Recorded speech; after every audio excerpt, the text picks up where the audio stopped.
میرے نبی کی بارگاہ میں ایک شخص کی بہت زیادہ تعریف کی گئی۔ لوگ کہہ رہے تھے کہ وہ بہت ہی اچھا ہے، نماز بھی پڑھتا ہے، تہجد بھی پڑھتا ہے، حق سچ بولتا ہے، حقوق اللہ حقوق العباد پورے کرتا ہے۔ میرے نبی نے فرمایا، لوگو جس شخص کی تعریف بیان کر رہے ہو اس شخص کے بارے میں یہ بتاؤ کہ وہ موت کو بھی یاد کرتا ہے یا نہیں کرتا۔ یہ سن کر لوگوں نے عرض کی، آقا وہ سب کچھ کرتا ہے، وہ نماز بھی پڑھتا ہے، وہ تہجد بھی پڑھتا ہے، مگر وہ موت کو یاد نہیں کرتا، وہ موت کو یاد نہیں کرتا۔ یہ سن کر میرے کریم نبی نے فرمایا، لوگو پھر وہ اس طرح کی تعریف کے قابل نہیں جس طرح تم اس کی تعریف کر رہے ہو۔ اگر وہ عقل مند ہوتا تو وہ موت کو کثرت سے یاد کرتا۔ جوانو، جن کاموں کی وجہ سے تم موت کو برا سمجھنے لگو ان کاموں کو چھوڑ دو، جلد از جلد ان کاموں کو چھوڑ دو، کیونکہ مرنے کے بعد یہ کام تمہارے لیے عذاب بن جائیں گے۔ حضرت سیدنا علی المرتضیٰ شیر خدا کرم اللہ وجہ الکریم نے فرمایا جو شخص موت کو کثرت سے یاد کرتا ہے اللہ تعالیٰ کی طرف سے اسے 3 انعامات سے نوازا جاتا ہے۔ پوچھا گیا، حضرت وہ 3 انعامات کون کون سے ہیں؟ حضرت علی نے فرمایا، جو شخص موت کو کثرت سے یاد کرتا ہے اللہ تعالیٰ اسے سچی توبہ کرنے کی جلد توفیق عطا کرتا ہے۔ نمبر 2، اللہ تعالیٰ اس کے دل سے تکبر کو ختم کر دیتا ہے، غرور کو ختم کر دیتا ہے۔ نمبر 3، اللہ تعالیٰ اس کے دل میں عبادت الہی کا شوق پیدا کر دیتا ہے، اسے سجدوں کی توفیق دیتا ہے۔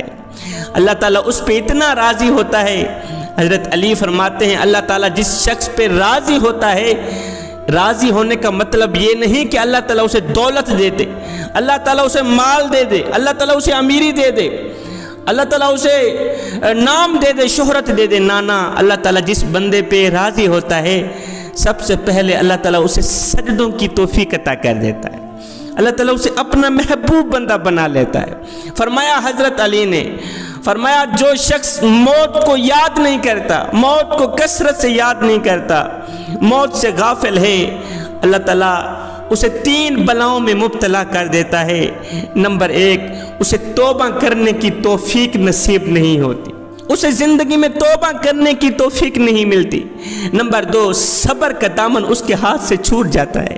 نمبر 3، عبادت الہی میں اس کا جی نہیں لگتا، عبادت کرنے میں اس کو سکون نہیں ملتا، اس کو چین نہیں ملتا، اس کو قرار نہیں ملتا۔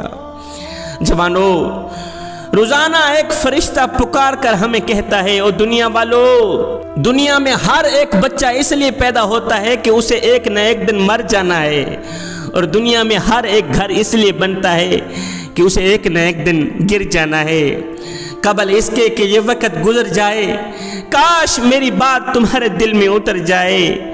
جوانو، تم نے شداد کی وہ کہانی نہیں سنی؟ او دنیا کو اپنے سب کچھ سمجھنے والے، تو نے شداد کی وہ دردناک کہانی نہیں سنی؟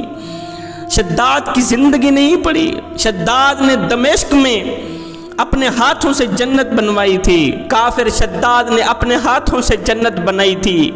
ملک کی جتنی بھی حسین و جمیل لڑکیاں تھیں ساری کی ساری جمع کی، اس جنت میں چھوڑ دیں، اس سوچ کی بنیاد پر کہ یہ جنت کی حورین ہیں، یہ جنت کی حور و غلمان ہیں۔